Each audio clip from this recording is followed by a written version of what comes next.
இந்த chilli chicken ரெசிபியை வந்து நம்மளுடைய சப்ஸ்கிரைப் வந்து செஞ்சு காட்ட சொல்லியிருந்தாங்க. அவங்களுக்காக இந்த வீடியோனா பார்த்துக்கோங்க.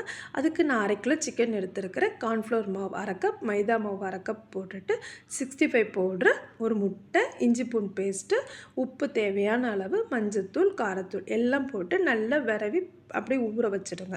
அதுக்கப்புறம் வெங்காயம், கொடமிளகா, வெங்காயத்தாள் இவ்வளோத்தையும் நல்லா கட் பண்ணி எடுத்து வச்சுட்டு, ஒரு பேனில் எண்ணெயை ஊற்றி எண்ணெய் காஞ்சோடனே இந்த கறியை போட்டு பொரித்து எடுத்துக்காங்க. நல்லா கிறிஸ்பியாக பொரித்து எடுத்துட்டு, அதே பேனில் கொஞ்சம் எண்ணெயை ஊற்றிட்டு பொடியாக நக்கின பூண்டு, இஞ்சி, வெங்காயம், கொடமிளகா எல்லாத்தையும் நல்லா பிரட்டி எடுத்துட்டு, ஒரு பவுலில் வந்து soya sauce, tomato sauce, chilli sauce எல்லாம் போட்டு அதையும் போட்டு கறியும் போட்டுட்டு வெங்காயத்தாள் பொடியாக நறுக்கினதையும் போட்டு நல்லா பிரட்டிடுங்க. நல்லா பிரட்டினதுக்கப்புறம் கார்ன்ஃப்ளவர் மாவு 2 டேபிள் ஸ்பூன் போட்டு தண்ணியில் கரைச்சி அதையும் ஊற்றிட்டு நல்லா அப்படியே ஸ்லோவில் வச்சு ஆஃப் பண்ணிடுங்க. ஆஃப் பண்ணி பார்த்துட்டு இதே மாதிரி இதே மெத்தடில் வீட்டில் செஞ்சு பார்த்துட்டு எனக்கு கமெண்ட் பண்ணுங்கள், லைக் பண்ணுங்கள்.